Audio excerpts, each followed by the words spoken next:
The first thing I noticed about Club Tenebra was the floor. Not the chandeliers, not the women in dresses that looked poured on, not the men pretending they weren't armed. The floor. Black marble, polished so bright it held reflections too cleanly, like the room had no right to hide what it was.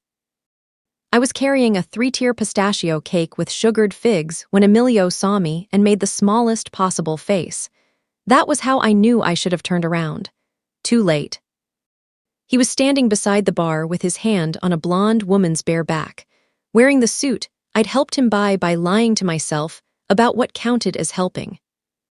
He'd told me he needed the cake delivered here because the client had upgraded the order. He had not told me the client was him, or that the occasion was his engagement. Not to me. My fingers went cold around the cake box. The sugar leaves on top trembled. "Sweetheart," he said, already smiling that oily smile he used when he wanted the room on his side, "you weren't supposed to come in." I heard the blonde laugh, low and pleased with herself. I set the box on the host stand very carefully because if I didn't, I was going to throw it at his face. "You used my shop account," I said. My voice came out thinner than I wanted. "You promised payment last week." "Not here." "Then where, Emilio? My rent was due yesterday." His eyes sharpened because I had said the word rent too loudly. Around us, people performed the ancient rich person trick of pretending not to listen while hearing every syllable. "I told you I'd handle it." "You handled it by ordering an engagement cake from the woman you were cheating on." The blonde went still. Emilio's jaw flexed. For one stupid second, I thought shame had reached him. Then he laughed. "Security." Everything after that happened in pieces. A hand on my elbow, the host muttering that I needed to leave. The cake box sliding, toppling, the top tier collapsing sideways in slow, green ruin. Pistachio sponge against black marble. Sugared figs rolling like little bruised hearts. I don't remember deciding to cry. I remember the humiliation hitting me all at once, hot behind my nose, mean in its precision. I remember trying to pull my arm free and only making it worse. "It's fine," I said, which was ridiculous because nothing was fine. "I'm leaving." "Lady, move." The bouncer was huge. He did not look at me as a person. He looked at me as a delay. He dragged me toward the side exit. My heel caught. Somebody snickered. I tasted blood where I'd bitten my lip. Then a boy appeared at my side. Maybe 17, maybe younger, busboy apron still on, eyes wide. He held out my wallet and the little paper packet of gold leaf I'd dropped. "Miss," he said. "You forgot." The bouncer shoved him so hard he hit the wall. The sound of his shoulder cracking into marble snapped something in me. I turned back. I was crying. My face was hot. My chest hurt. I had frosting on my coat and a dead relationship lying in pieces behind me, and still I stepped between a frightened boy and a man 3 times my size. "Not him," I said. The room tilted quieter. The busboy stared at me like I was insane. The bouncer's grip tightened. "Move." "He was kind," I said, and my voice shook so badly the words almost broke. "You can drag me out if that makes everybody feel important, but don't touch him." Nobody in clubs ever stopped when men like that were working. That was one of those ugly things people understood without saying, so the silence that followed felt expensive. A soft metallic sound cut through it. Click, I looked up. He was standing on the mezzanine above the main floor, one hand resting on the railing, the other holding an open silver lighter engraved with an archangel. Not smoking, just holding it. The flame was out. The lid caught the light like a blade. He wore black the way priests wore black, without decoration, without apology, not flashy, worse than flashy, certain. Every man on the floor shifted almost imperceptibly toward him, like iron recognizing a magnet. The bouncer let go of my arm. The man on the mezzanine descended without hurry. He didn't need hurry. The room was already moving around him. He stopped in front of me. Up close, Dante Salvator looked less like a man people feared, and more like the reason fear had been invented correctly in the first place. Not loud, not angry. His face was still in a way that made everybody else seem clumsy. His eyes dropped once to the frosting on my sleeve, once to the busboy behind me, then back to my face. "Your name," he said. No introduction, no softness. His voice was low and level like a door closing gently before it locked. Sophia! His gaze stayed on me, I swallowed. Sophia Belandi. Something changed. It was not visible at first, just a pause. Then the air around us tightened. One of the older men near the bar went pale. Emilio stepped back. The busboy crossed himself so subtly I almost missed it. Dante's thumb ran once over the lighter's edge. Click, closed.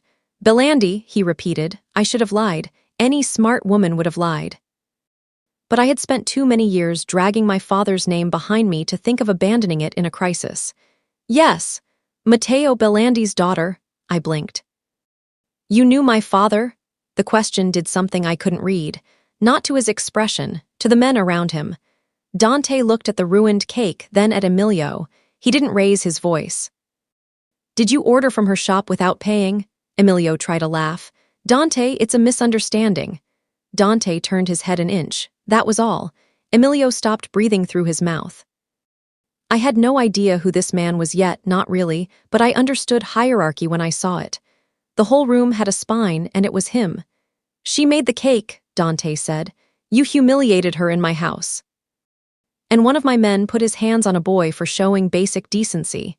Nobody got hurt, Emilio said. The busboy had a red mark rising on his cheek. Dante's face did not change. Luca, a lean man in a charcoal suit, stepped forward from nowhere. He had soldier eyes and the tired mouth of someone who had buried friends. Take Emilio's account, Dante said. Freeze it. He can explain his misunderstanding to the bank on Monday. Dante, and if that boy is touched again, Dante said, still looking at me, break the hand that does it. The bouncer actually flinched. My pulse was everywhere. Relief should have come first, it didn't. Confusion did. Why did he know my father's name? Why did it matter? Dante bent, picked up my fallen wallet himself, and held it out. His knuckles were scarred, his cuffs immaculate. I stared at his hand a second too long before taking it. Thank you, I whispered. He looked at the busboy over my shoulder. What's your name? Leo, sir. You still work here tomorrow, Leo. The boy nodded too fast. Then Dante looked back at me, really looked this time, and something colder entered his eyes, not cruelty. Recognition with consequences. Who told you to come here tonight, Sophia? My ex-boyfriend, I said. He said the client wanted the cake delivered in person. Did anyone else know you were coming? No. Did your shop door look the same when you left it? I stared at him. What? Answer. I hated how quickly I obeyed. Yes. He glanced at Luca. The lean man was already pulling out his phone. My skin went cold for reasons that had nothing to do with the open side door and the winter air spilling in. What's happening? I asked. Dante's attention returned to me, and for the first time I saw something under all that control. Not softness, not kindness, something like memory burning with the oxygen removed. He slipped the lighter into his pocket. If you are Matteo Belandi's daughter, he said, you were never the point of tonight. I forgot Emilio. I forgot the cake. I forgot my own tears drying tight on my face. What does that mean? It means, he said, and now every man in the room was listening while pretending not to, you don't go home. My heart thudded once, hard enough to hurt. I'm not going anywhere with you. A tiny, humorless curve touched his mouth. It vanished before it qualified as expression. That wasn't a request. He stepped aside.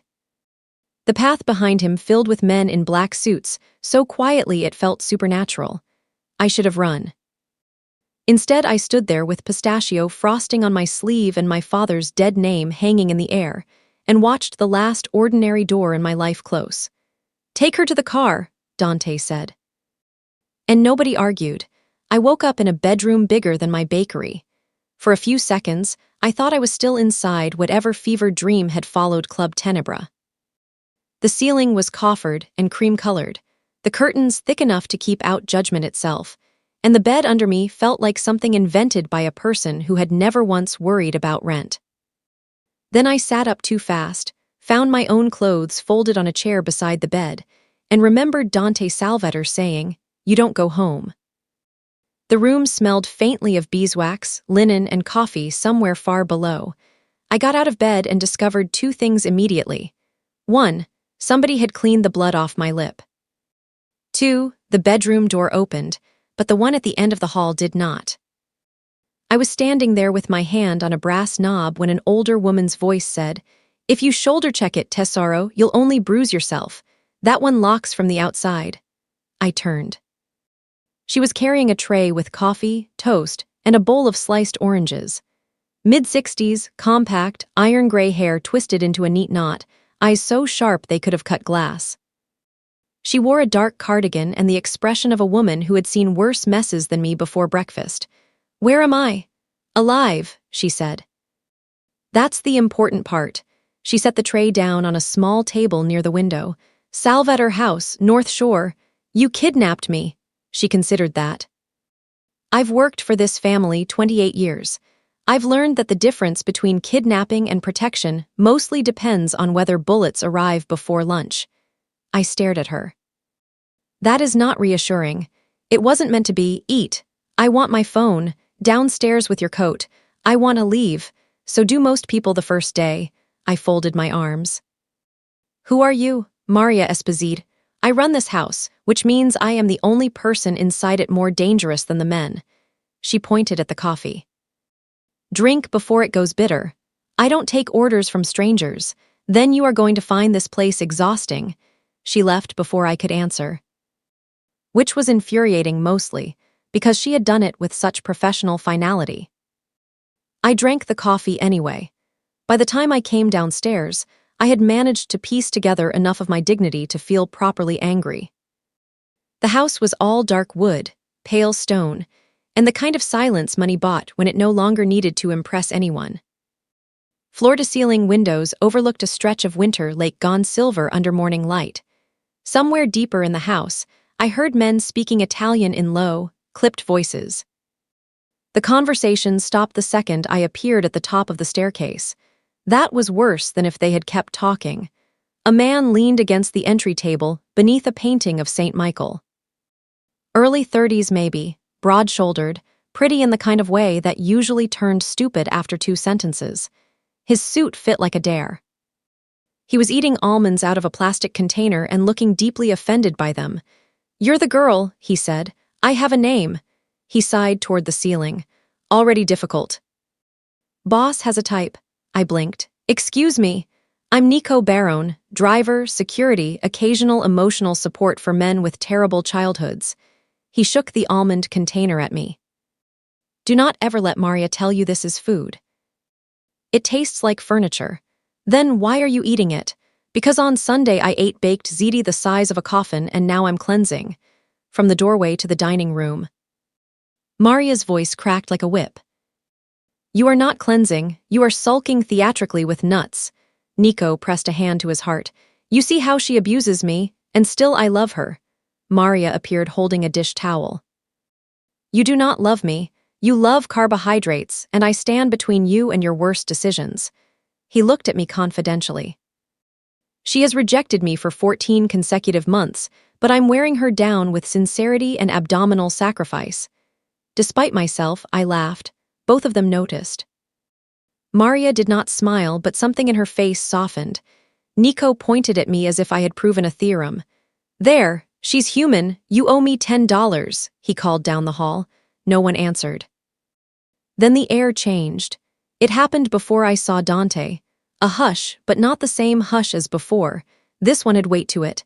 Men didn't go quiet around him because they liked theater. They went quiet because their bodies had learned the cost of not noticing him enter a room. He stepped out of the study wearing a dark charcoal sweater instead of a suit, which somehow made him look more dangerous, not less. Civilian clothes on a man like that were almost intimate. His gaze landed on me, took in the fact that I was standing barefoot on polished stone, and flicked once to Maria. "Shoes," he said. "I'm fine," I said. "That wasn't for you." Maria vanished and returned with soft leather slippers before I could object. I hated that my toes were, in fact, freezing. Dante waited until I put them on. Then he said, "Sit." "No," his eyes held mine. "Little saint." The words struck oddly, not tender, not even mocking exactly, colder than that. Like a private notation he had written in the margin beside my name. I'm not staying here, I said. You are until I know why you were sent to my club. I wasn't sent to your club. I went because my ex is an idiot. That explains Emilio. It doesn't explain the timing. I folded my arms tighter. Then explain it to me. He walked to the sideboard and poured coffee he didn't drink. Your apartment was searched last night. The room tipped. What? Your bakery too. My mouth dried instantly. Was anything taken? Not much. Not much. Your father's recipe books. Every muscle in my body went rigid. Those were in the office safe. Yes, I stared at him. How do you know that? He looked at me over the rim of the untouched cup.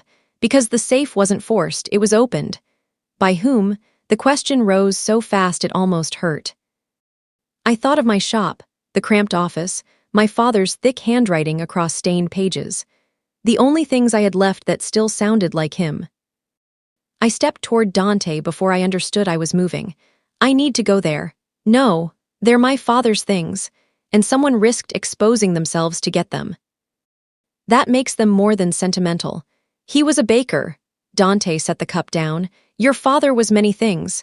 Something hot and sharp moved through me. Everybody says that like I'm supposed to know what it means. Maybe you should. The words landed harder than they should have. Shame did that, made you bruise around old places first. My father died when I was 19, I said.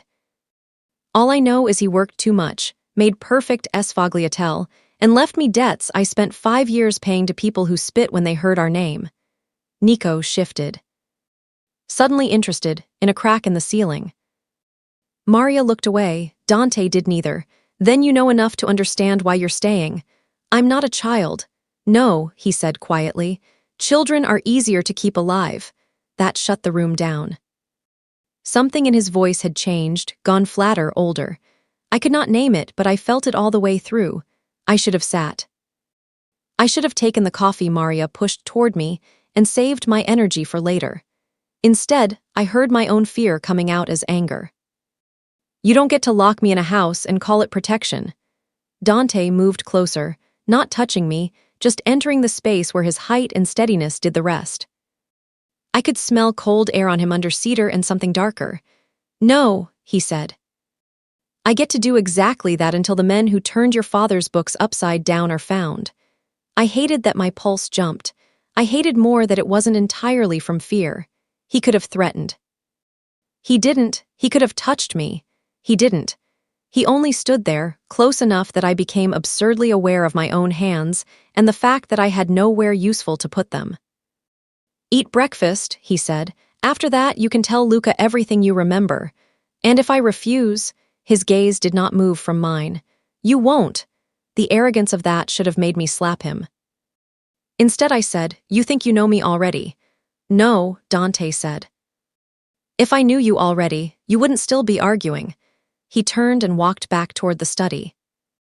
Giving me his back with the casual certainty of a man, no one attacked from behind unless they were tired of being alive.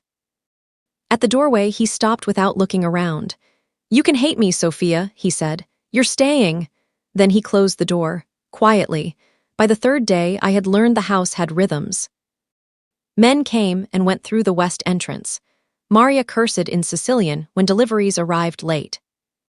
Nico did push-ups in the gym every morning, as if sorrow itself might become visible around his waist if he skipped.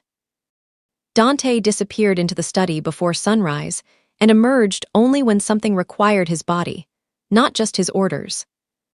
And I had learned that being protected by dangerous men looked very similar to being watched by them. Luca Vital came for my memory after breakfast. He was Dante's consigliere, though no one used the word out loud. He wore his authority like a coat he had long ago broken in, comfortable, quiet, impossible to separate from him. A scar split one eyebrow. He asked questions the way a surgeon cut, clean and without apology, who knew about the recipe books, who had keys to the bakery, whether my father ever spoke specific names. Whether he ever used temperatures when he meant numbers. That one made me look up. Luca noticed. What? He asked. Nothing. Your face said otherwise. I hesitated. It was stupid. It had to be stupid. When I was little, my father used to say things like, the cannoli need 12 more minutes, when the cannoli weren't even in the oven yet. Luca didn't blink. Anything else? I thought of my father bent over his kitchen ledger with flour on his sleeve and a pencil behind one ear. Thought of how he never let me rewrite certain pages because, as he put it, your handwriting is too honest. He hated calculators, I said slowly. Said numbers should pass through the hand or they got lazy. Luca wrote something down.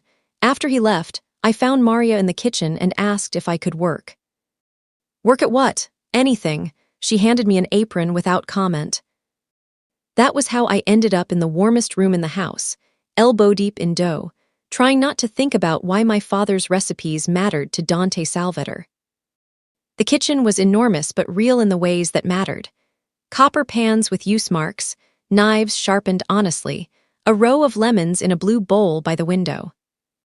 I made almond paste while Maria rolled her eyes at my technique, then admitted grudging approval. You press too hard when you're angry, she said. I'm not angry. You dented the ricotta with a spoon. Fair point. So I made bomboloni instead because punching dough felt closer to prayer than speech. When Dante came in, I knew it before I saw him. Not magic, just the way the room adjusted. Maria glanced once at the doorway and reached for another tray. He stood there a moment, watching flour dust my wrists. His sleeves were rolled once, forearms bare, which should not have mattered and unfortunately did. You bake when cornered, he said. I prefer it to screaming. That's a useful distinction. Maria set a plate between us. Taste, she ordered him. Dante looked like a man unused to being ordered, which made the fact that he obeyed her fascinating. He picked up one bombolone, tore it open, and steam lifted from the pale center. Custard glossed gold inside. He took one bite, nothing happened to his face. I hated how badly I wanted it to. Well, I asked. He swallowed. You used orange peel. It cuts the sweetness. His gaze flicked to mine. I noticed. That should not have sounded the way it did. Maria muttered something in Italian that made Dante ignore her and made me wish I understood every word. I reached for the next tray at the same time he did. Our hands brushed. Not dramatic. Not a lightning strike. Skin over skin, warm from the oven and cool from him. Still, the contact held one beat too long. My breath stalled, so did his. Then he pulled back first. Restraint looked different on different men. On men like Emilio, it had always looked petty, performative, almost visible in the effort. On Dante, it looked like an entire door sealing behind his eyes. He took one step away. Luca wants you in the study. Why? We found your shop camera footage. My stomach turned. And it was wiped, I stared. Then how did you find anything? We recovered a fragment. He said it like it was nothing, a fragment. In that one small word I heard money. Reach. Men who knew how to drag information out of broken machinery. What was on it? Come see. The study smelled like leather, coffee gone cold, and a faint trace of smoke that must have lived permanently in the grain of the desk. Dante's silver lighter sat beside a stack of files. Closed, Luca played the recovered footage on a monitor. The image stuttered, warped, then steadied long enough to show my bakery office at 11:43 p.m. A man in gloves moved past the camera. Tall, efficient, not hurrying. Then he tilted his head toward the safe, and I saw the signet ring on his right hand. A crest, not enough to identify him, enough to know he belonged to someone. That ring, I said. That's not random. No, Dante said. Do you know it? He did not answer immediately, which was answer enough. What aren't you telling me? That your father did not die for bakery debt. The room went perfectly still. I laughed once because the alternative was something worse. My father died of a heart attack. Luca looked at the floor. I turned to Dante. What? Dante's face was unreadable, but there was a tension in the line of his jaw that felt less like deception than old hatred dragged into the light. Your father's death certificate was real, he said. The circumstances around it were not. My hands went cold. Explain that sentence. He was being pressured. He hid something before he died. Men are searching for it now. Why? Dante's eyes held mine with a steadiness that should have felt merciful and didn't, because it can destroy people who deserve destroying. A knock sounded. One of the guards opened the door without entering. "Boss, car from Cicero was followed." The room changed. Luca was already moving. Dante did not look away from me. "Stay in the East Wing," he said. "I am not furniture. Today you are the reason a convoy was tailed. I didn't do anything." "That," Dante said, "is exactly why this is a problem." He turned to leave. "Dante," he stopped. The fact that he did at all felt dangerous. I heard myself ask the question I was no longer sure I wanted answered. "Did you know my father?" For the first time since I had met him, something unguarded crossed his face. It was gone in less than a second, but I saw it. Pain sharpened into discipline so quickly it almost made me doubt it had been there. "Yes," he said. Then he left me in a room full of truths I could no longer fit back into their old shapes. Dante Matteo Belandi had once hidden a half-dead 19-year-old Dante in the sugar room behind his bakery ovens and told him to stay quiet while blood dried in his collar. Now Matteo's daughter stood in Dante's study with flour on her wrist and the same impossible instinct her father had possessed, the one that made fools of decent people by asking them to stay decent. Under pressure. And Vittorio had already moved. By evening, the house felt like a held breath. Armed men moved without noise. Phone calls ended too quickly. The lake beyond the windows had gone iron gray, and every lock in the house sounded louder than it should have. I spent an hour pretending to read in the library, then another standing at the kitchen sink, not washing the same glass. Maria finally took the glass from me. "If you crack it, I'll charge Dante double." "What's happening?"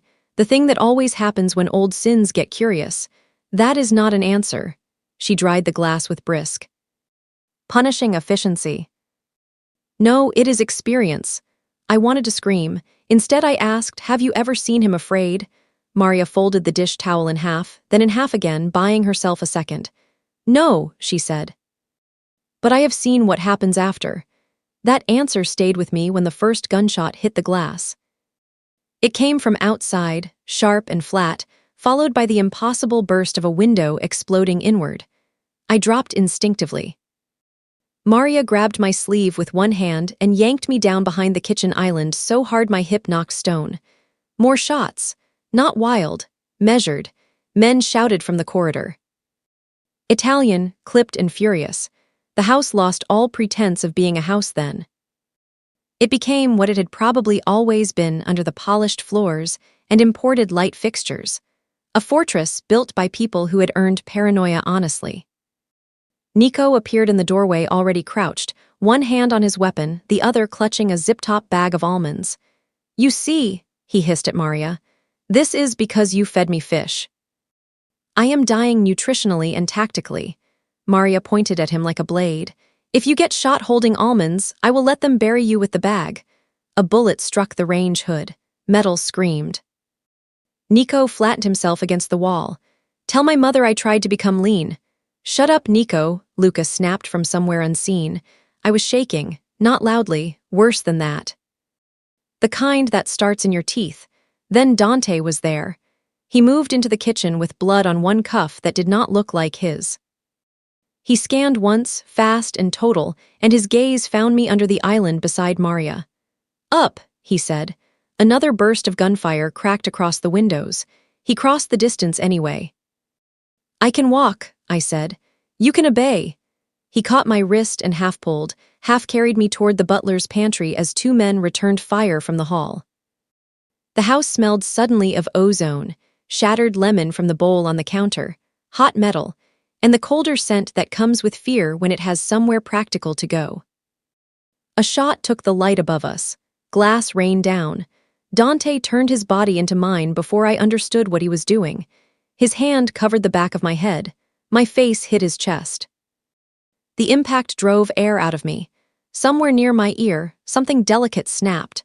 My bracelet, cheap silver beads and one tiny enamel saint my father had given me when I opened the bakery.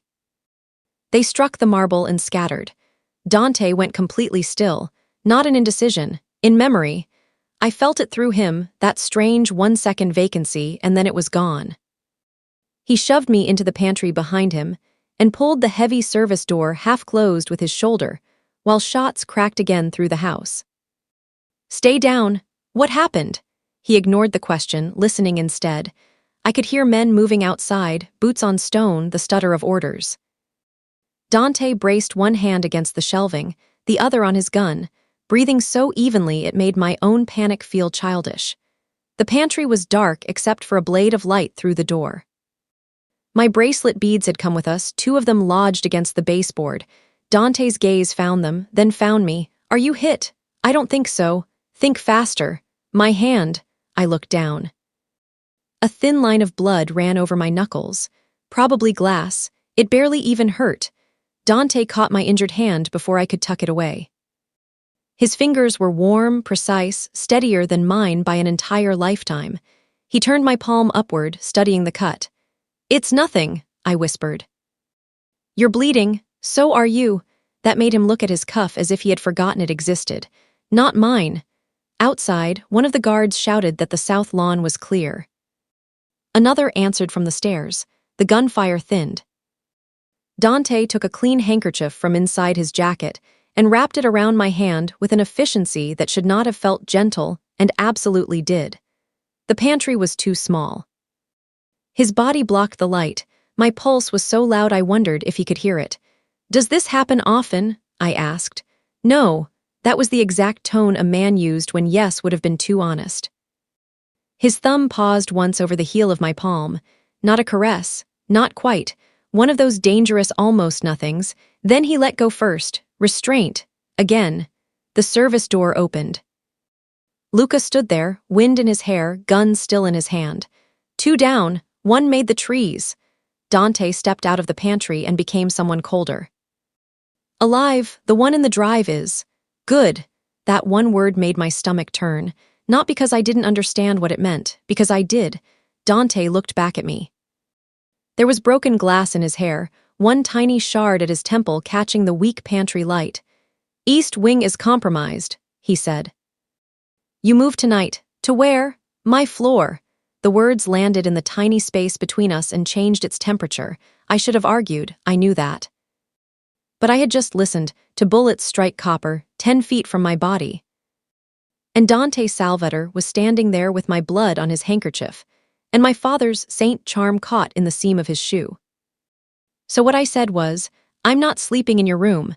Something unreadable flickered across his face.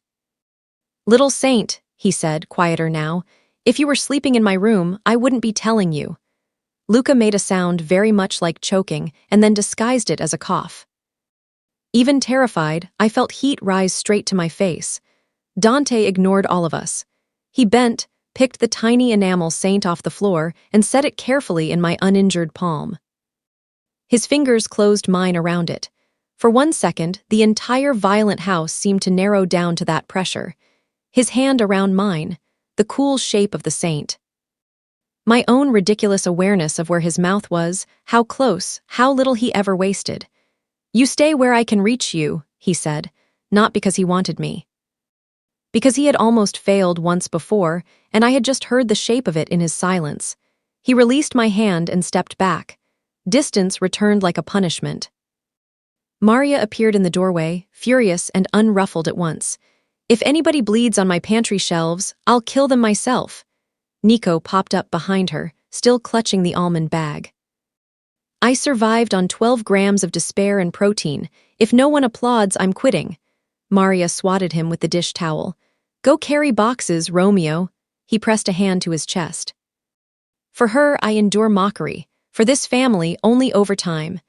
And absurdly, in the middle of broken glass and gun smoke, I laughed. Dante looked at me then, really looked. Like laughter under fire had told him something he had not known he needed. When he spoke again, his voice was calm enough to terrify me. "No more unlocked doors," he said. "No more wandering. No more pretending you're temporary here." I stared at him, the saint charm warm in my fist. That was not a threat. It was a rule. The next morning, Dante took me to my father's bakery. Not Belandi Pasticceria as it existed now, with my chalkboard menus and the repaired espresso machine that screamed like it had opinions. The old bakery, the one beneath it. The sugar room from before my father downsized after the debts began swallowing whole months at a time. We went before dawn in a black sedan that smelled like leather and winter air. Luca drove. Dante sat beside me in the back, not touching me once, which was somehow worse than if he had. His silver lighter clicked open and shut exactly twice during the ride. I told myself I hated the sound. I was lying. The street outside the shop was still dark. Chicago before sunrise always looked more honest to me, trash bags at the curb, steam from grates, bakery windows blind and ordinary. 2 men were already posted at either end of the block. That should have frightened me more than it did. Inside, the shop smelled like stale sugar and the ghost of coffee. My own life, interrupted. I stopped just past the counter. Nothing had been smashed. That was the cruel part. Everything looked almost normal. The display case, the brass bell by the register. The little ceramic saint my aunt had sent from Naples after my father died. Then I saw the office door ajar and the papers on the floor, and the almost became unbearable. Dante did not crowd me. He stood near enough to intervene, far enough to let grief happen without an audience. It should not have mattered. It did. I knelt in the office and touched a recipe card face down on the tile. My father's handwriting looped across the back. Rum Baba, revised. There was a smear of flour on the edge that had to be years old. He kept everything, I said. Dante answered from the doorway. Men who know they'll be robbed learn to keep things twice. I looked up. You talk about him like you understood him. A pause, then I understood enough. That was all I got. Luca moved to the old storage wall behind the desk. You said there used to be another room. There was. I stood, crossed the office, and pressed on the panel seam beside the flower shelves. Nothing happened. It sticks in winter. Allow me, Dante said. He put one hand flat against the panel and shoved. The hidden door gave with a grunt of old wood and sugar grit. The room beyond was tiny and windowless. Stainless table, old mixer, shelves stained by years of vanilla and steam. My father had taught me to pipe cream puffs in here because, according to him, the rest of the world was too loud for first attempts. The sight of it hit me so hard I had to grip the doorframe.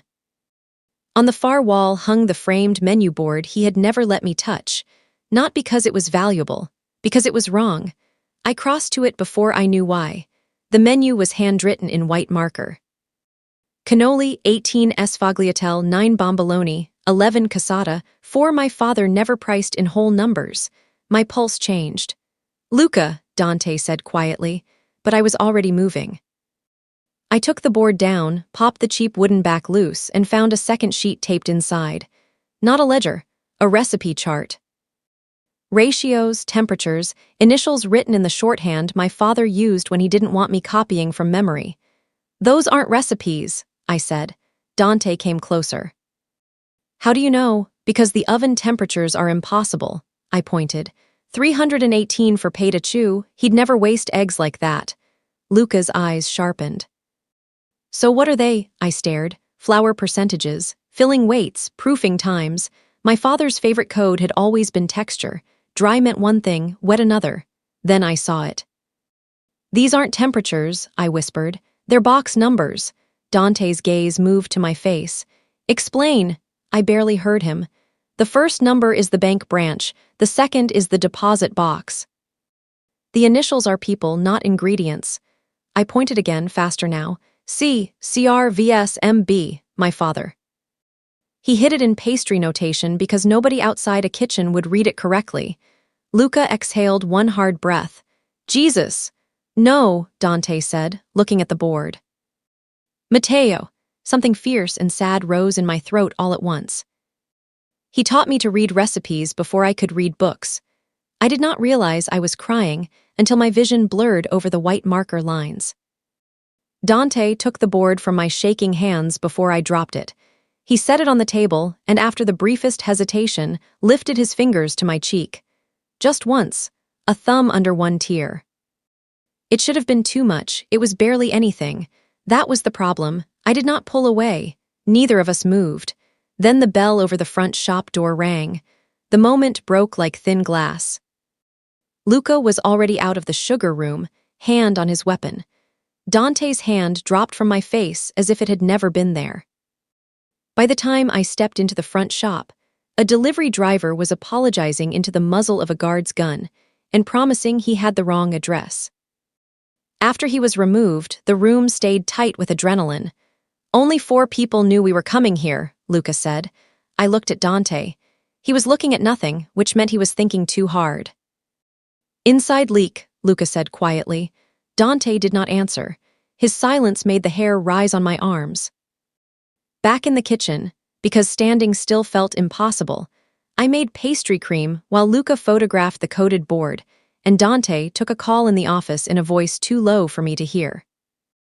I whisked eggs, sugar, starch, heated milk with orange peel until the whole room smelled bright enough to fake joy. Maria had followed with a box of supplies and leaned against the counter watching me. "What are you making?" she asked. "I don't know yet." That was true until it was. I poured bitter chocolate into the bottom of 12 tart shells, rose cream over that, burned sugar on top until each one shone like glass. Maria looked at the finished tray. "Pretty, they'll crack if anyone presses too hard." Her eyes moved from the tarts to my face and stayed there 1 second too long. Nico arrived just in time to steal one. He bit through the sugar top, winced, and looked offended by emotion itself. "Why does this dessert know things about me?" Maria smacked his shoulder. "Because unlike you, it has structure." He took another bite anyway. "I'm reporting this to the boss. If she starts baking feelings, we're all finished." From the office doorway, Dante watched me over the rim of silence. He didn't smile. He didn't have to. Luca's phone rang. He listened, then looked up with something grim in his face. "The deposit box was emptied 20 minutes ago," he said. Nobody spoke. Dante's voice came out very soft. "By whom?" "They used Carlo's authorization code." I had met Carlo Gallo once that morning, Dante's head of internal security.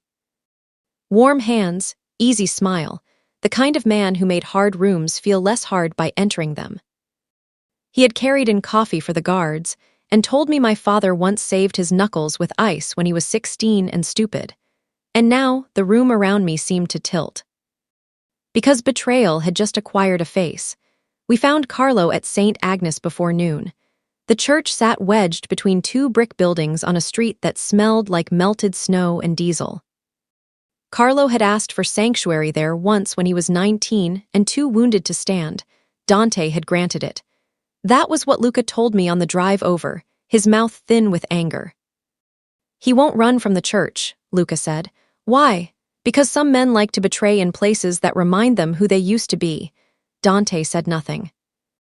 He had been silent for 20 minutes, which in him felt louder than other men shouting. His lighter clicked once in the dark car, closed again. I was not supposed to come. I came anyway because the second half of the code on my father's board included a phrase I understood only when I saw the church on Luca's route map. "Custard rests where candles drown." Not a bank. A chapel crypt. My father used metaphors when he was frightened. "He took the wrong thing," I said as the car stopped. "The ledger is not the whole ledger." That got Dante's attention. "What did he miss?" "The finishing note." I held up the copied recipe card. He always separated the final glaze from the base. If Carlo took the first sheet, he still doesn't know where the names connect. Luca turned halfway in the front seat. "And you do?" "I think I do." "You think?" "I bake for a living, Luca, not decode crime for sport." Dante opened his door. "Stay in the car." "No, Sophia." "No," my voice shook, but it held. "If I'm right, I'm the only reason this trip isn't useless." His gaze pinned me where I sat, then very quietly, "Little saint." Not cold this time, worse, a warning wrapped around the name. Still I got out. Inside the church, wax and stone held the cold differently than outside. Carlo stood near the side altar with 2 armed men and a metal dispatch box at his feet. He looked tired, not panicked. That made him more dangerous. "I hoped you'd come yourself," he said to Dante. "You used my code," Dante replied. "That suggests optimism." Carlo's mouth twitched. "You taught me well." No, Dante said. If I had, you'd be armed better. The two men beside Carlo raised their guns. Luca and the guards did the same. The church went thin with tension, every breath suddenly rude. I should have stayed behind Dante. I know that now. Instead, I looked at the box. The dispatch seal had been broken. Inside were folders and one velvet pouch.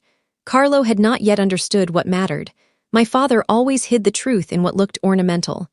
The pouch, I said. Every man in the church registered the words. Carlo smiled without warmth. Matteo's girl really can read him. Dante's head turned an inch toward me, irritation and something sharper crossing his face. Sophia, she's right, Carlo said. He bent to pick up the pouch. Then everything happened too fast. A shot cracked from the choir loft. Not at Dante. At me. Dante hit me in the same instant I heard it. His shoulder drove into my ribs. We went down hard against the pews. Wood splintered. Another shot. Luca shouted. Men moved.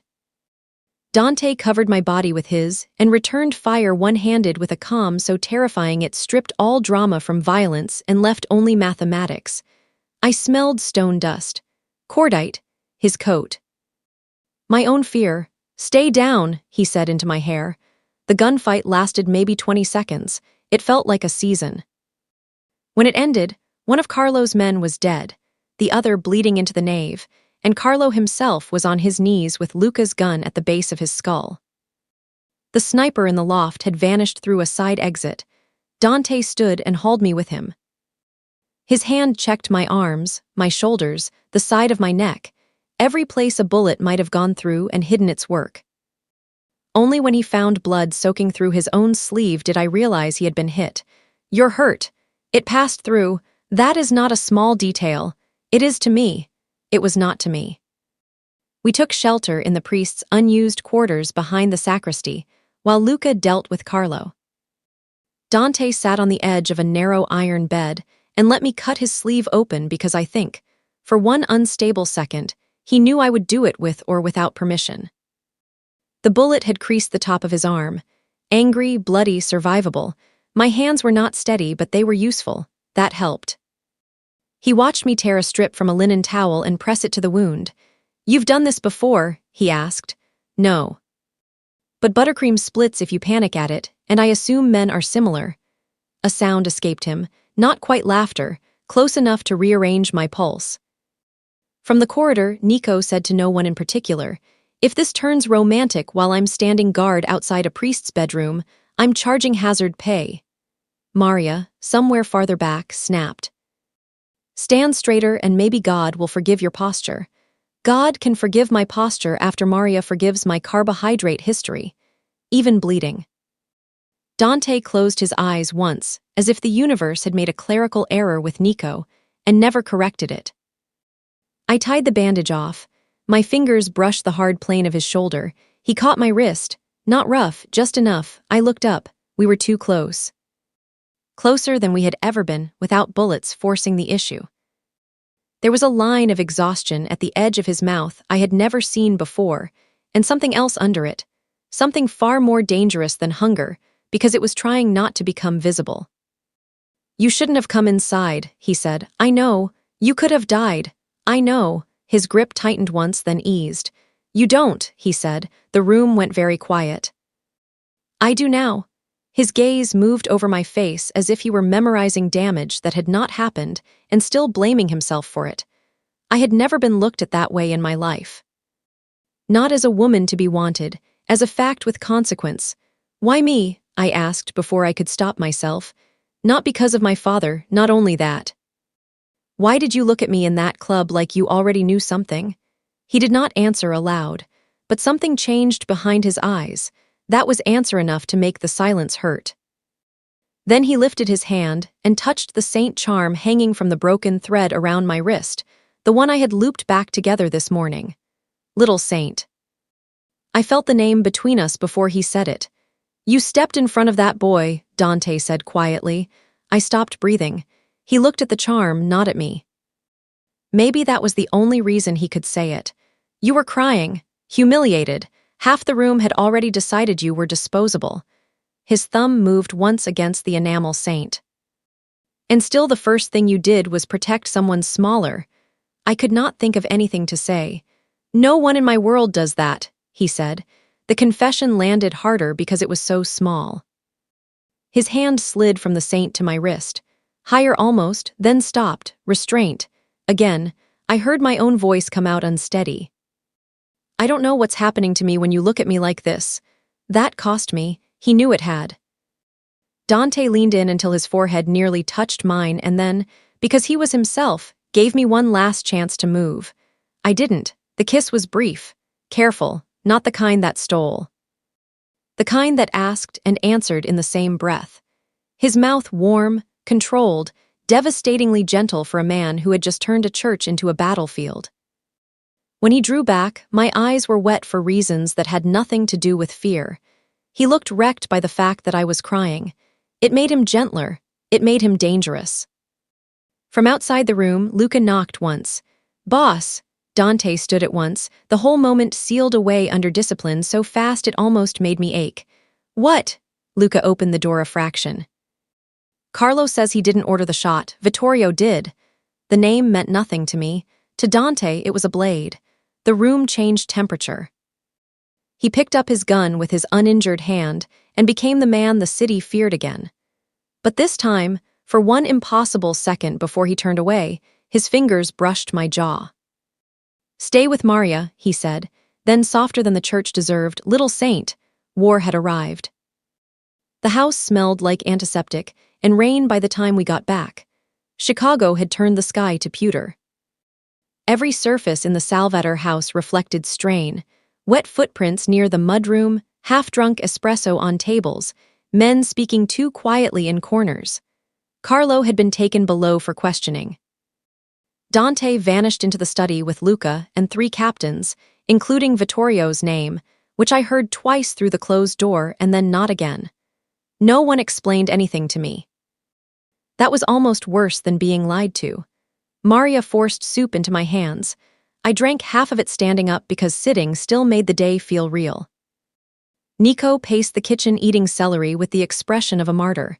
"If a war starts and I die looking at celery," he said, "I'll haunt everybody." Maria didn't look up from chopping parsley. "Your ghost will still be dramatic." He jabbed the celery at me. "If the boss asks, tell him I was brave." "You were hiding behind a Virgin Mary statue," I said. "That," Nico replied with dignity, "was tactical devotion." I laughed, and then hated myself for it, because 10 miles away men were bleeding for reasons connected to my father's handwriting. By evening, I couldn't bear the house anymore. I went upstairs, locked myself in the bedroom that was now on Dante's floor, and spread the copied recipes across the bed. Flour ratios, temperatures. Finishing glazes. One line repeated in 3 different places. Sugar burns slow when air is stolen. Not a kitchen note, a warning.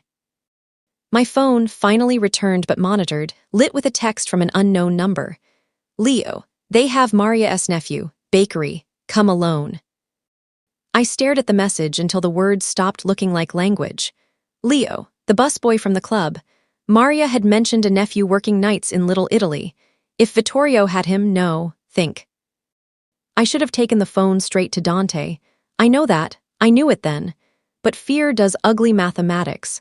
Maria's hands shaking the slightest bit as she salted soup.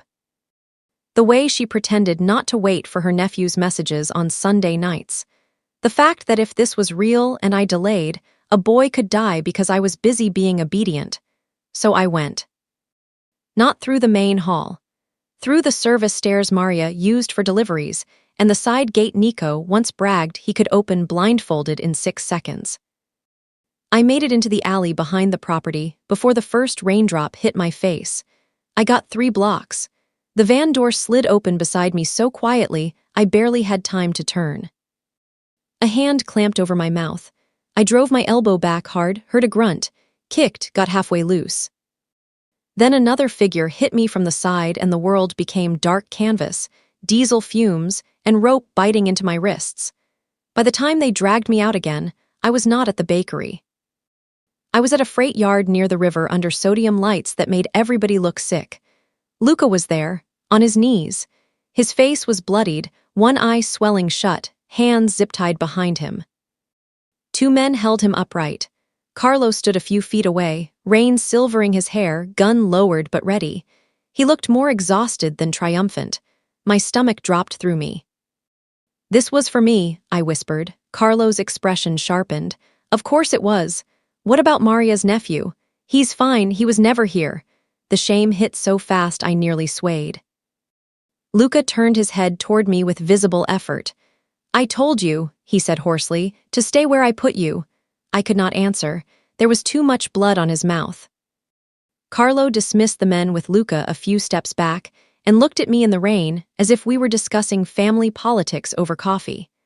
"Vittorio wants the second ledger." "You know where Matteo hid it." "I don't." "You do, or Dante thinks you do, which is almost as useful." "I came because I thought that someone kind might get hurt." Carlo's smile was a wound. "That's how Matteo trapped men too." I stared at him. "Why are you doing this?" For the first time, something human cracked through. "Because my brother has a daughter in Naples who likes to send me voice notes of her spelling tests." His jaw flexed. "And Vittorio sent me one back with the sound cut after she said my name." Gray. Not clean, not forgivable, but not simple. Rain ran down Luca's neck and disappeared into his collar. "You could have told Dante," I said. Carlo actually laughed. "And asked him to choose mercy over survival? You don't know him yet." That landed because I was no longer sure it was entirely false. Headlights flooded the yard. Salvator SUVs. Too many, too fast. Carlo swore. The first shots came from the catwalk above us. Not Salvator men, Vittorio's cleanup team. Carlo turned too late, firing upward. Luca lunged sideways, trying to reach me even with his hands bound, and took the bullet meant for my chest high in the shoulder. He made a sound I will never unhear. Then Dante was there. I did not see him arrive. 1 second rain and metal and gunfire, the next his body in front of mine, his men exploding through the yard with terrifying discipline. Carlo went down under Luca's tackle and vanished in the chaos. Dante cut my wrists free with a knife so fast the rope fell in 2 neat pieces. His hand locked on the back of my neck. "Are you hurt?" I couldn't form words. I pointed at Luca. Dante looked. Something hard and terrible moved over his face. We got Luca into the car alive. Barely. I spent the ride to the private clinic with blood on both hands because there was nowhere else for it to go. Dante did not speak to me in the waiting room. He stood at the far window while surgeons took Luca through double doors, rainwater drying on his black coat. The distance between us felt structural now. Like a wall put up in one night and reinforced immediately. When the doctor finally said Luca would live, I cried so hard it embarrassed me. Dante still did not move. Only after the doctor left did he turn and cross the room. He set an envelope on the chair beside me. Inside was a passport, cash, and a one-way plane ticket to Florence under my own name. I stared at it, then at him. "What is this?" "A choice." My throat closed. "You leave tonight," he said. "New account, new apartment waiting. Enough money to start over. You're sending me away. I'm giving you the only clean door left, because I made a mistake." "Yes." The honesty of it cut. Tears came again, angrier this time. "I thought Maria's nephew was in danger. And now Luca is on an operating table because you decided fear made you special." I flinched. He saw it and did not soften. Maybe he couldn't. Maybe that was the cost of almost losing me and very nearly losing Luca in the same hour.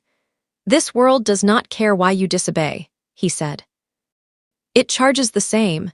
He walked out before I could answer. At midnight, Nico drove me to Union Station in silence, broken only by one miserable sniff when Maria hugged me before I left. "She packed you focaccia," he muttered, glaring at the paper bag in the seat between us. "I've been courting that woman for over a year and she sends you bread." "I'm sorry." "No, you're not." Nobody is ever sorry when they're holding rosemary. At the station, he carried my bag to the platform and looked at me with more kindness than I deserved. "For the record," he said, "I think the boss is trying very hard not to become a worse version of himself. That's not comforting. It's all I have." He shoved his hands in his coat pockets. "Also, Florence is beautiful, but their portions are smaller. Consider that." The train announcement echoed through the station. I could have boarded. No men blocked me. No one took the ticket from my hand. I stood there with my old life condensed into one passport and one lie too many. Then I saw the folded paper Maria had tucked into the focaccia bag. It was one of my father's recipe cards. On the back, in Luca's careful hand, was a hospital address and 3 words. He won't ask. The train doors opened. I thought of Luca bleeding. Of Dante handing me a clean exit with his face already half gone somewhere colder. Of the simple fact that he had not locked the choice for me, so I tore the ticket in half. Then I walked back into the dark with open eyes. I went first to the clinic, not because I thought Dante would be there waiting for me, because Luca was. And because if I had cost a man blood, the least I could do was stand in the fluorescent after of it and not look away. He was awake when I got there, pale as paper and hooked to too many machines. The swelling around his eye had turned spectacularly ugly. He looked at me for a long moment and then away again, which hurt more than anger would have. "I came back," I said. "I noticed. I'm sorry." "That," he replied, voice rough, "doesn't lower anyone's heart rate." "Fair." I stood by the bed with my hands locked together. I thought I was helping. Luca let out a breath that was almost a laugh and lost interest halfway through. "That's what makes you dangerous here." I absorbed that in silence. After a minute, he nodded toward the chair. "Sit down before you faint and make me dislike you harder." So I sat. He was the one who told me what Vittorio Salvator was, Dante's uncle, old school. Patient, a man who believed fear should be inherited like property. When Matteo Bellandi discovered Vittorio had been siphoning funds through legitimate businesses and setting up federal burn chains if the family ever turned on him, Matteo hid a copy of the records. Then he died, conveniently. Did Dante know? I asked. That Matteo kept proof, not until now. Luca's good eye moved to me. Did he know Vittorio was capable of killing his own blood? Yes. That lesson was older. Before I could ask more, my phone rang. Dante, my whole body went still. I answered on the second ring. "Hello, where are you?" No greeting, no warmth. Just the question already walking toward me. "The clinic." A pause. "Stay there." That was all. He arrived 20 minutes later, all dark coat and contained fury. He looked from me to Luca.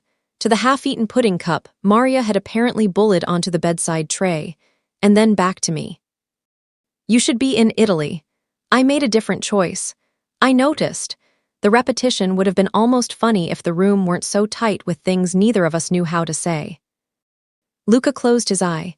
"If either of you starts doing emotional theater in my room, I'm pulling out my own IV. Dante ignored him. Outside. The corridor smelled like bleach and bad coffee. Dante waited until the door shut behind us. "You came back into an active war."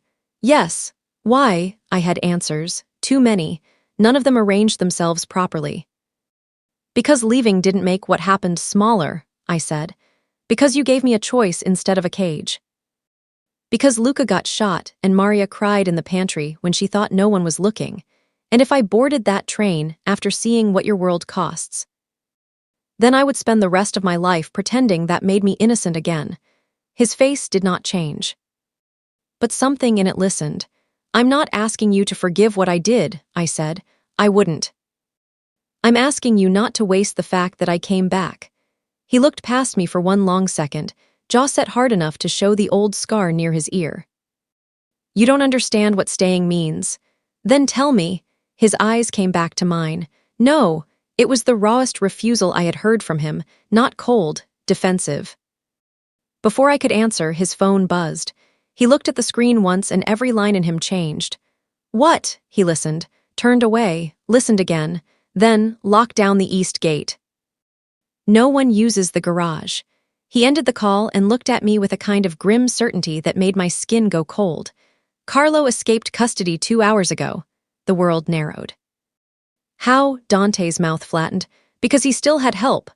That should have warned me enough. Maybe it did. Maybe warning and fate sometimes arrive at the same speed. We never made it out of the hospital corridor. The freight elevator at the end opened with a soft ding no one should have trusted. 2 orderlies stepped out. Too broad, too quick. By the time Dante reached for me, a cloth hit my mouth and the world tipped sideways into chemical black. When I woke, my head felt packed with wool. Warehouse. Concrete. Damp rope around my wrists, this time tied better. One hanging bulb. A folding chair. My mouth tasted bitter. Carlo sat across from me in another chair, elbows on knees, looking like a man who had not slept in a week. "I'm sorry about the hospital," he said. That part offended even me. "You keep saying sorry like it's a coupon." His mouth twitched despite himself. "Matteo used to talk like that when he was cornered." I looked away because I could not bear that comparison as comfort. "You won't get what you want," I said. He nodded slowly. "Probably true." The warehouse door opened behind him. Vittorio Salvetter entered like he owned silence itself. He was older than Dante by decades and looked less frightening at first glance. That was the trick. No visible rage, no swagger, just a cultivated softness over something rotten. Silver hair, expensive wool coat, hands too clean. He studied me with mild interest. "Matteo's daughter." I said nothing. "That alone would have interested Dante," Vittorio said, "but not enough for this." He spread one hand slightly, indicating the war, the kidnappings, the blood. "You understand that, don't you?" I hated that he was asking because he thought I did. "He came for me because you're using me." "No," Vittorio said. "He came because you made him remember he was human. Men like Dante would rather be shot." Carlo looked away. Vittorio crouched in front of me. "Tell me where the finishing notes are." "I don't know." "You do." "I don't," he sighed, almost disappointed. "Your father should have taught you this too, then kindness is expensive. Men will use it until you have nothing left." He didn't believe that. "No," Vittorio said softly, "that's why he died." The words landed like a slap. I should have broken then. I almost did. Instead I thought of measurements. Butter to flour, sugar to water, things that held if you kept their proportions honest. My father's last code line came back clear as bells. Sugar burns slow when air is stolen. Not oven advice, warehouse advice, industrial sugar silos. The old refinery on Damon, the family used as bonded storage 15 years ago. My father had once hidden me there during an inspection and called it a cathedral for bad men. The finishing notes were not here, and Vittorio knew that from my face before I corrected it. His eyes sharpened. "Ah, damn it," he stood. "Take her." Carlo hesitated. "Vittorio, take her to Damon." There it was, confirmation and death sentence in one breath. Carlo helped me up himself. His grip was careful, which made me hate him more. At the door, I looked back at Vittorio. "Did you kill Bianca too?" He went still, just long enough, not confession, worse, recognition. Carlo's hand tightened on my arm. "Don't," but it was too late. I had found the wound under the empire. And somewhere beyond the warehouse walls, Dante was already on his way to become exactly what Vittorio had spent years trying to prove he was. The old sugar refinery on Damon looked abandoned in the theatrical way rich criminals prefer. Rusting catwalks, dark windows, river stink and old sweetness baked into concrete. The place remembered labor, even after labor had gone. They tied me to a chair in an upstairs office with a view of the main processing floor and left one guard inside, one outside.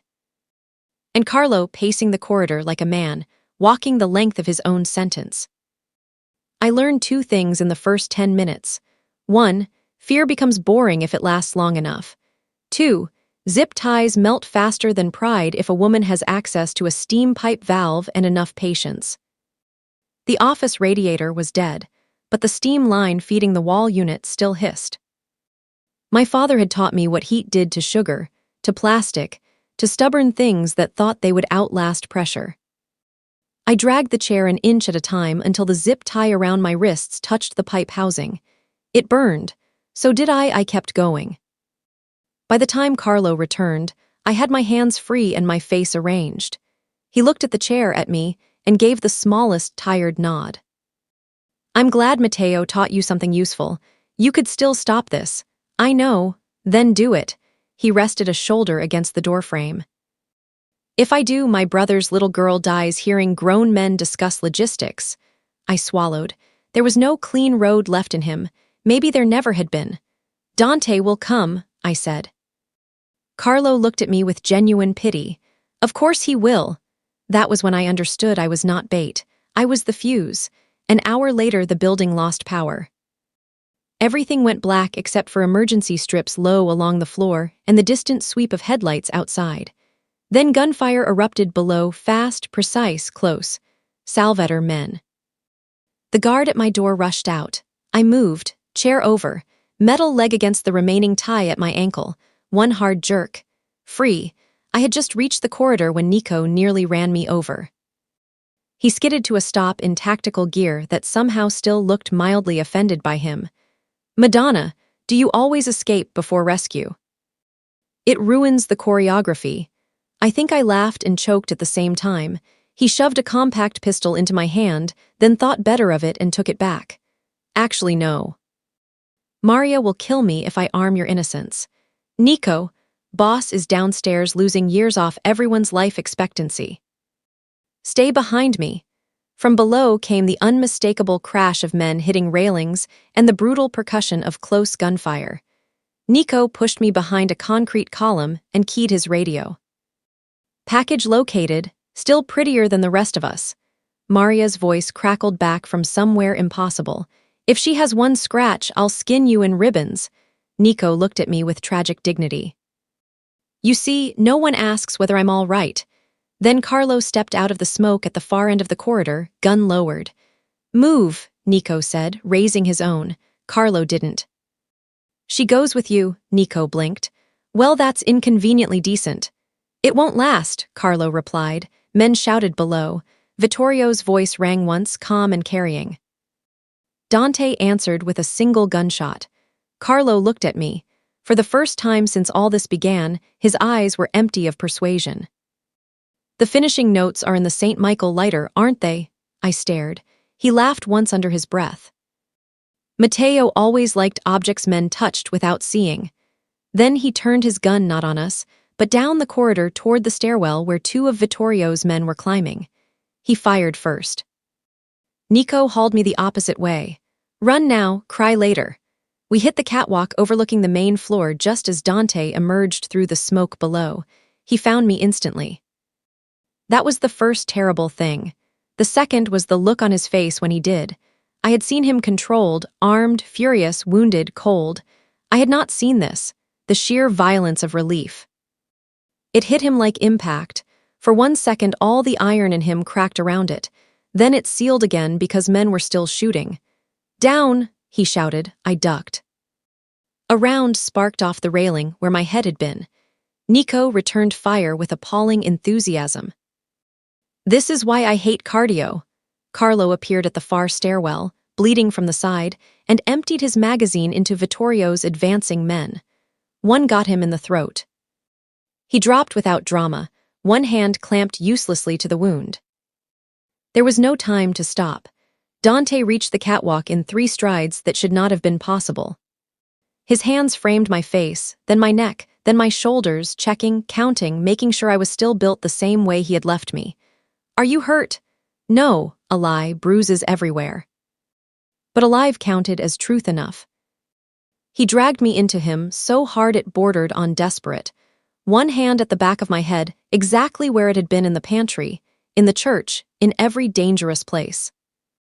His forehead struck mine once, almost a prayer. Then he let go because Dante was still Dante. Stay behind Luca, he said. Luca, pale and one-armed but upright, appeared with 2 men at the east stair. Seeing him alive hit me so hard my knees almost failed. Below us, Vittorio stepped into full light. He looked up at Dante as if they were about to discuss inheritance, not murder. You came faster for her than you did for Bianca. The world stopped. Dante's face changed in a way I hope never to see again. Vittorio smiled faintly. There it is. He had wanted that, not just the war. The wound opened in public. Proof, I understood then. Bianca had not been collateral. She had been instruction. Dante descended the stairs with a slowness that frightened even his own men. Vittorio kept talking, soft and surgical. Your father taught fear badly. Matteo taught loyalty worse. I corrected both. I looked at Dante and knew one of them was not leaving that building. He looked back up once, only once, at me. Not a farewell, something worse, a promise with blood in it. The final battle did not happen all at once. It happened in rooms, on stairwells, in the terrible little pockets where human beings decide whether fear outranks love. Vittorio retreated through the refinery as he always had, using structures built by other men, turning every corridor into philosophy. He left shooters on the mezzanine, one on the Hopper Bridge, two in the bagging room near the river door. Dante hunted him without rage in his face, which was worse. Rage at least belongs to the moment. This belonged to years. Luca tried to keep me behind the east line. I disobeyed more intelligently this time. The St. Michael lighter was in Dante's coat. I knew because I had seen him palm it at the church after Carlo opened the dispatch box. I also knew Matteo had hidden the finishing notes there, because the lighter had a faint seam at the base no ordinary lighter should have. My father had once built hollow rolling pins to hide cash from lenders. Men touched familiar objects without seeing them. Carlo had been right about that much. I found Dante in the old packing room just long enough to press the realization into his hand. "The lighter," I said. "The bottom comes off." Gunfire cracked somewhere above us. Dante looked at me, then at the lighter, then back. "Go, you need the names. I need you breathing. You can have both." For one impossible second, we stood in the middle of a war arguing over priorities that were not interchangeable. Then he twisted the lighter base. A tightly rolled strip of oilskin slid into his palm. Luca swore behind us. "Move," we ran. The oilskin held exactly what Vittorio had spent years trying to bury. Account routes, shell holdings, judges paid through charities, the names of 2 federal contacts. And one notation, beside Bianca's initials, that made Dante stop in motion. "Transfer approved, VS not just responsible." Signed. Something inside him went very still. He folded the oilskin once and handed it to Luca. "Get this to Marino." Luca blinked. "If that goes out, half our legitimate structure burns too." Yes. The single syllable cost him a kingdom. I understood that even then. Vittorio had built his leverage by threading rot through the family's clean money. To expose him fully, Dante would have to destroy part of the Salvetor empire his father spent 30 years laundering into respectability. Victory would not be clean because the house itself had been built with poisoned beams. Luca saw it too. He nodded once and turned away to get the evidence out. That left Dante and me in the bagging room with sugar dust in the air and the smell of river water coming through the cracked loading door. "I can help," I said. "No, you are bleeding again." He glanced down as if surprised by the dark spreading line at his side. "After, Dante," his hand caught the back of my neck, not rough, anchoring. "After," he repeated. Then he kissed me, not careful this time, not brief, not restrained in the old way because the room had run out of patience and so had we, still not a taking, never that. A collision of everything unsaid. Fear, relief, grief, need, the unbearable fact that we were standing inside the last hour of something. When he pulled back, his mouth stayed against my forehead for one shaking breath. "Go with Nico," he said. I almost argued. Then Vittorio's voice came over the refinery speakers, low and amused. "You always did split your attention badly, Dante." Nico appeared in the doorway at exactly the wrong heroic moment. "I object to this timing on moral and romantic grounds." "Take her," Dante ordered. Nico pointed at the ceiling. "He has goons in the silo corridor and I have a hamstring older than our hope. You're 32. Emotionally. 70. Even then, with blood in the air, I laughed once against my will. Dante looked at Nico like homicide might be spiritually cleansing. We moved through the west corridor, while Dante and 3 men took the upper line toward Vittorio. I stayed with Nico until the first explosion hit the far silos. The floor jumped. Dust rained from the rafters. Nico cursed, shoved me behind a steel support, and shouted into his radio for status. No answer from the upper line. Then another answer came instead. Vittorio's voice, from much closer than the speakers. He stepped out of the shadows with one gun on Nico and another on me. How he had circled us, I still don't know. Men like him had spent lifetimes learning where panic makes holes. Enough, he said. Nico lifted his hands with heartfelt disgust. Sir, respectfully, I was promised no more stairs tonight. Vittorio almost smiled. You were always the comic relief in a tragedy, Nicholas. That feels rude but structurally accurate. He moved the gun toward me. I did the only useful thing I had left.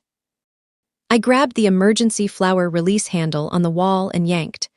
A storm of white powder blasted from the overhead feeder shoot into the corridor, blinding all three of us. Flour filled the air so thick it turned the world to ghostlight. Nico dropped low. I did too. One shot, then another, someone swore, and through the white Dante came. He hit Vittorio with enough force to drive both of them through the half-open loading door and onto the exterior platform above the river.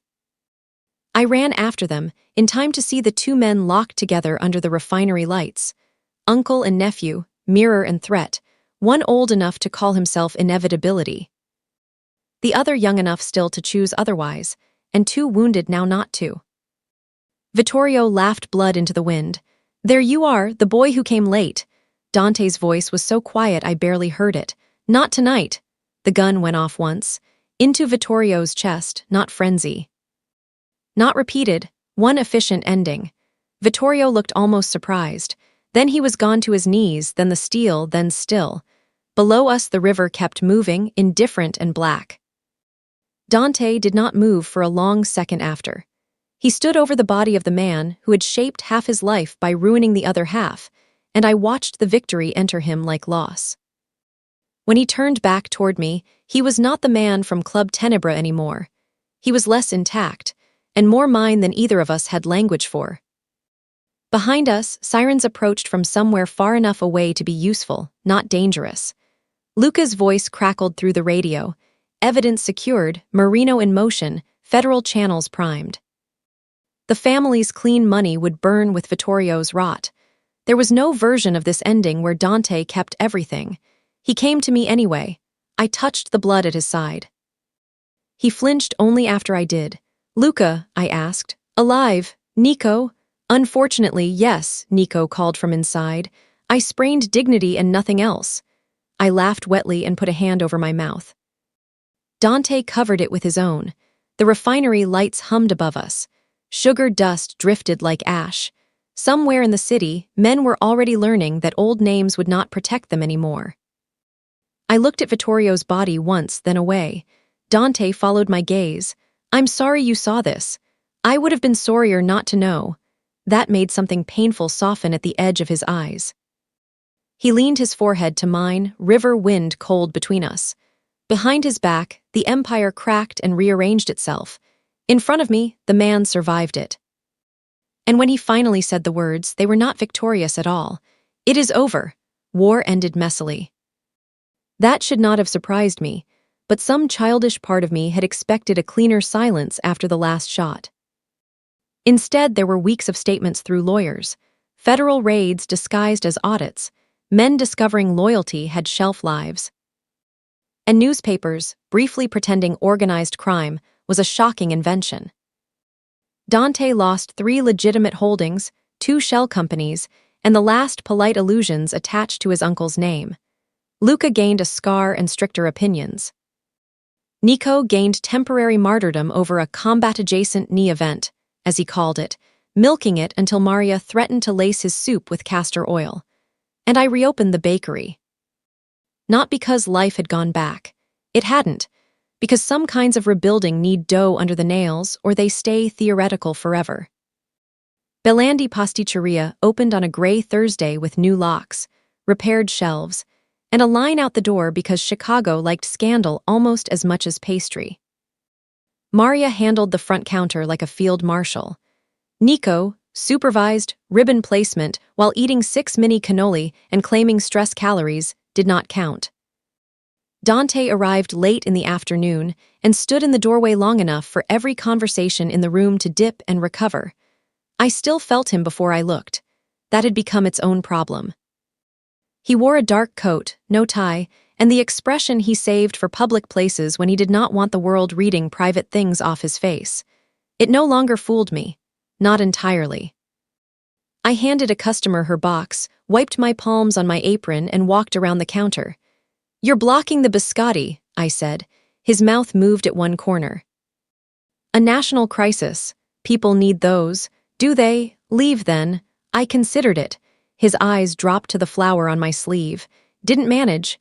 There were still almost moments between us. Not because fear remained. Because history did. Grief did. People do not walk out of violence and suddenly touch each other without remembering every time they almost didn't get the chance. So when he lifted one hand and tucked a loose strand of hair behind my ear in the middle of my crowded bakery, the room inside me changed weather. "Dinner tonight," he said. "That sounds suspiciously like an order. It's an invitation. Those are different." His gaze held mine. "I know," I went. Of course I went. He took me not to a restaurant but to the old sugar room beneath the bakery. Cleaned now, restored. A small table waited under the hanging light with 2 plates, 1 bottle of wine, and the kind of quiet that had to be built on purpose. On the stainless table beside the plates sat a ring box dusted lightly with flour. I stopped. Dante, to his credit, did not pretend the moment was anything other than what it was. He looked almost as composed as ever, which meant he was probably standing on a cliff inside. "I'm not kneeling in a room where your father once shouted at me for wasting eggs," he said. I stared. "My father shouted at you. He was right." That startled a laugh out of me. It turned shaky halfway through. He stepped closer. "Sophia." No nickname yet. That told me how serious he was. "I don't have clean hands to offer you," he said. "You know that. You know what my name costs. You know what it cost already." His eyes stayed on mine with the terrible steadiness he used when lying would have been kinder and thought it through. "I can give you the truth," he said. "I can give you my name as it is, not cleaned for church, not softened for company. I can give you every ugly thing I know how to protect.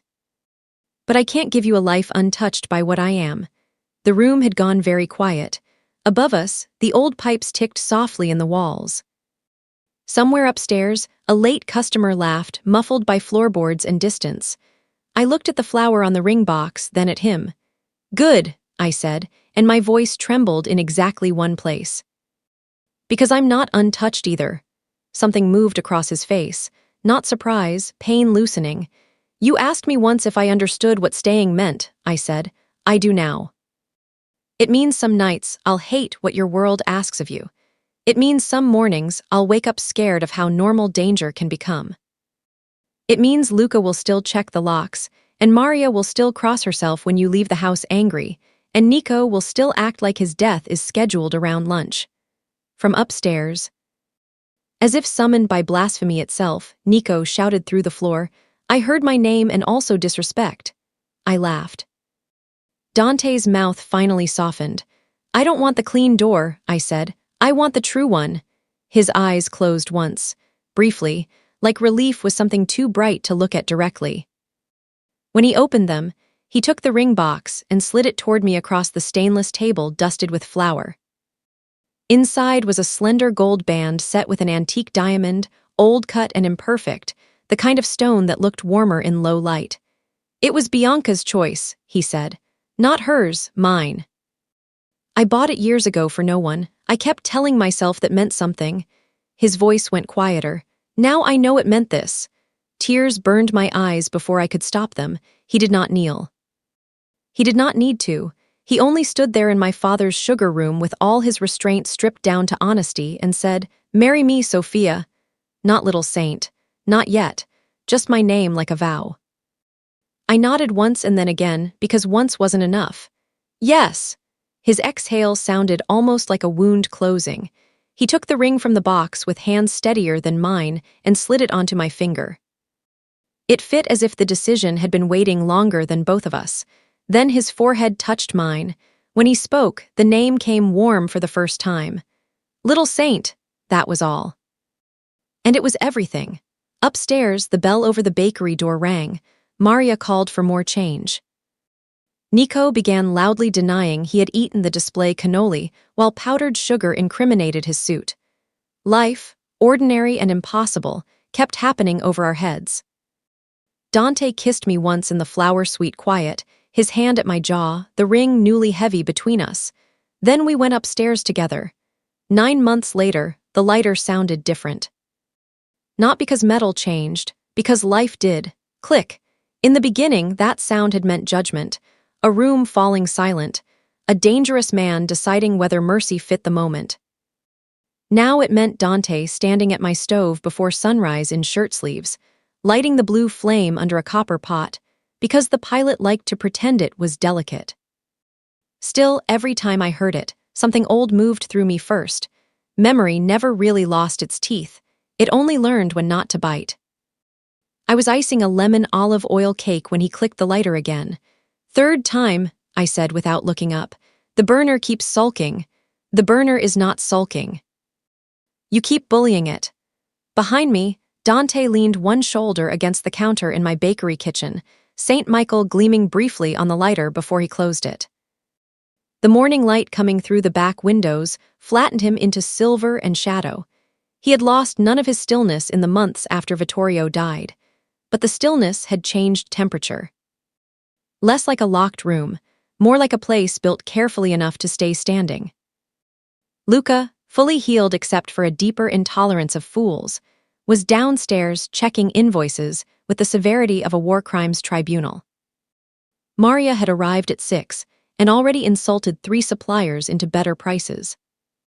Nico was in the front pretending to reorganize ribbon, while secretly rehearsing a proposal to Maria that he kept postponing, because, according to him, a man deserves abdominal certainty before entering holy matrimony. I set the spatula down and flexed my fingers. "If you hover any harder, I'm charging security fees. I like watching you work. That's unsettling." "Yes," I turned then. The wedding band on my hand caught the light. So did the softer gold chain at my throat, where the tiny enamel saint now hung for good, restrung after too many near losses to leave it to chance. Dante's gaze dipped to the chain and back to my face. There were still days when I saw the old damage in him first, the man who had learned to survive by becoming harder than grief. And there were days, more now, when I saw what had come after. The man who stopped at the bakery on his way to meetings to drink bad espresso out of paper cups just because I made it. The man who let Maria nag him into eating lunch. The man who slept with one hand open on the sheet, as if some part of him had finally accepted that waking up was not always a fight. The front bell rang harder than usual. Then came Leo's voice, deeper now, but still unmistakably his. "Sir, I said I can clean it." I was moving before I saw the whole scene. A catering client stood at the front counter, expensive coat, furious face, coffee spilled across his receipt, and one of the pastry boxes Leo had dropped while backing away. Leo looked 19 now instead of 17, still too young to have learned how some rich men used volume as identity. Nico, for once, had gone quiet. "It was an accident," Leo said. "You ruined a $300 order," the man snapped, stepping closer. "Do you know who I—" "Not him," I said. The bakery paused. I stepped between them with icing still on my wrist and my apron tied crooked because I had been mid-cake when the universe decided on symmetry. "He was kind," I said. Leo looked at me the exact way he had looked that night at Club Tenebra, like courage in public was either contagious or insane. The client turned, ready to redirect his temper at someone he thought looked easier to punish. Then he saw Dante. He did not finish whatever sentence he had planned. Dante had not raised his voice. Had not moved quickly. He only crossed the tiled floor and stopped beside me with the terrible calm that made more sense now that I knew its source. Fear, in him, had always been leashed on purpose. "Luca," he said. From the office doorway, Luca appeared as if he had been built from audit sheets and revenge. "Yes, boss." "Refund the order," Dante said. "And make sure, mister," he glanced once at the receipt, "Hawthorne understands he is no longer welcome in any property owned by people with manners." The man blanched. "I didn't realize." "No," Dante said. "You didn't. Nico coughed into his fist. Tragic epidemic. Maria handed Leo a clean towel without looking at the customer. Mop first. Cry later. I'm not crying, Leo said, very clearly crying. Mr. Hawthorne gathered his dignity in expensive scraps and left. Only after the door closed did the room begin breathing again. Leo wiped his face with the heel of his hand. Sorry, Miss Sophia. Don't apologize for other people's bad raising, Maria muttered. Amen. When I turned back, Dante was still watching me. Not the client, not the mess, me. The expression in his eyes hit exactly where memory lived. I understood before he said anything. He had heard it, the same words, the same instinct. Months later, in a brighter room, with flour on the air instead of fear, and it had landed in him the same way, maybe worse. I wiped my hands on a towel because suddenly I had nowhere else to put them. What? He shook his head once, just once, as if naming it in front of other people would make it too visible to survive. Nico saved us all from drowning in sincerity. Well, he announced, nothing says true love like public customer ejection before lunch. Maria, if a man banned rude people from all my future places of business, I would consider softening. Maria kept stacking boxes. If you propose to me with powdered sugar on your lapel, I'll say no on aesthetic grounds. He looked stricken. You see how she toys with my soul? Leo, still blotchy from embarrassment, almost smiled. By noon the bakery smelled like rosemary focaccia, espresso, and caramelizing sugar. Ordinary sounds layered over each other, the hiss of steam, the scrape of trays, the front bell. Dante's lighter once outside the back door, where he took calls, he preferred not to contaminate with pastry. Ordinary had become the most radical thing in my life. Later, when the rush ended, and Maria took Leo to lunch on the grounds that boys survived humiliation better with meatballs, I found Dante in the alley behind the bakery, with the city moving around us in cold spring wind. He was not smoking, he never had. He just stood with the silver lighter turning slowly through his fingers, opening and closing it on habit and memory both. Click, I stopped beside him. You heard me. Yes, I leaned back against the brick wall. I didn't even think. I know, he looked at the lighter, not at me. That's the part that still does damage. There were scars in his voice he would never outgrow. I had stopped asking him too. What kind? I asked softly. His thumb traced St. Michael's engraved wings. The kind that makes me love you in ways I can't make safe. It was not a pretty sentence. It was more precious than one. I reached for the lighter. He let me take it. The metal was warm from his hand. I clicked it open and the small blue-orange flame lifted in the afternoon air. Chapter 1, it had sounded like judgment. Now it sounded like home. I never wanted safe, I said. His gaze came to me then, full and unguarded. No, he said. You wanted true, I nodded. From the bakery window above us came Nico's voice, muffled but dramatic as church bells. Maria, if you reject me today, I'll still pick up dry cleaning tomorrow because that is who I am as a man, Maria answered. Then become a man who brings cannoli. Dante's mouth tipped, barely. I laughed, and he took the lighter from my hand, closed it with a final soft click, and tucked it back into his pocket like something sacred enough to keep near his heart. Then he pulled me to him. No panic, no bullets, no blood in the air. Just his hand at the back of my neck, my palms flattening against his coat, and the city going on without our permission.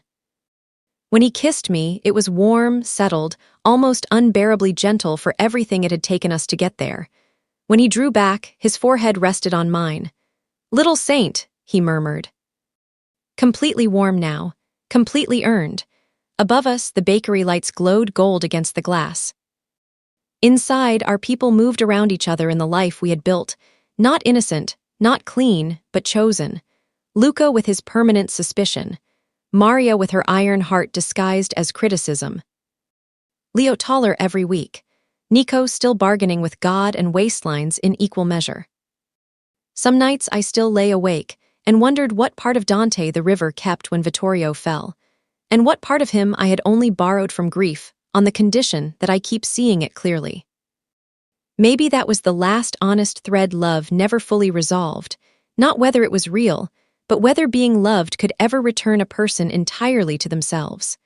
I don't know. I only know this. The first time I heard the lighter, I thought my life was ending. The last time, it sounded like the man I loved coming home.